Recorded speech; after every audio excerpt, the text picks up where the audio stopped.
Takže miláčkové, jsme v pracovním sešitě na straně 45, cvičení 3.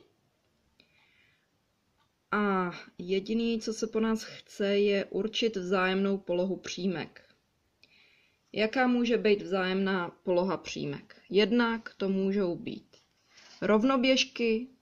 Rovnoběžky značíme takovouhle značkou. A jednak to mohou být různoběžky. Různoběžky značíme takovouhle značkou. Jo? Takže my budeme zkoumat po dvojicích přímky A, B, B, C. A budeme zkoumat, jestli jsou rovnoběžné nebo ne. V tomhle cvičení je to udělané tak, že je to přímo do očí bijící, takže nic nemusíme proměřovat, jenom na to koukneme a řekneme si, jestli se někde střetávají nebo ne. Jo, v případě, že by se nikde nestřetávali a stejně šli jiným směrem, tak pro toho, kdo si to neumí vizualizovat v hlavě, tak si můžeme tu čáru, tu přímku protáhnout a tím pádem zjistíme, že se nám někde střetne s jinou. Takže začneme A, B. Takže najdeme si A. A se nachází zde a B se nachází zde. No tak to je do očí bijící. Nejenom, že jsou to různoběžky, ale ještě k tomu jsou k sobě kolmé. Nicméně tu kolmost nemáme teď řešit. To není zadání, že jo. Takže si napíšeme A je různoběžné k B. Dále Bčko, najdeme si Bčko, kde se nachází, tady. A Cčko, to se nachází tady. Podívejte. Bčko, Cčko. Přímka B, přímka C. Střetnou se někde, když bychom to protáhli kterýmkoliv směrem, tak se nám to nikdy nestřetne.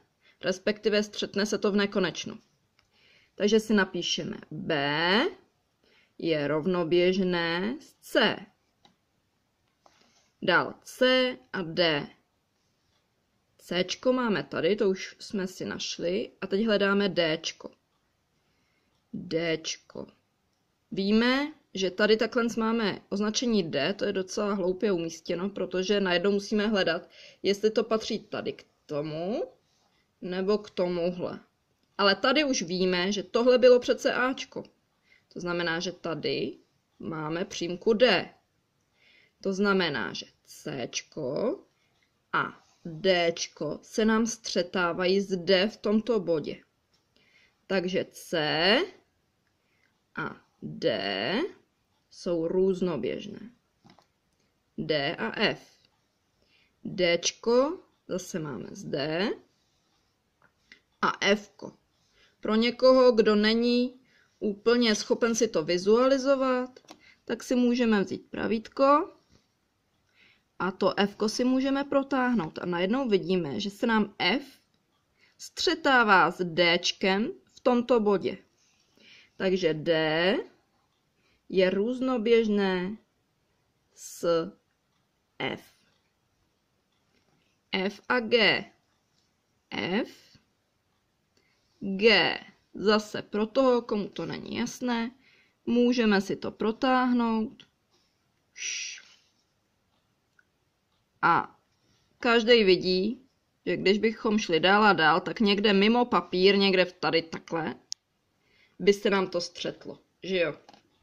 Takže F je různoběžné vůči G. A podle tohoto klíče zvládnete vypracovat i zbytek cvičení. Není v tom žádný problém. Děkuji za pozornost.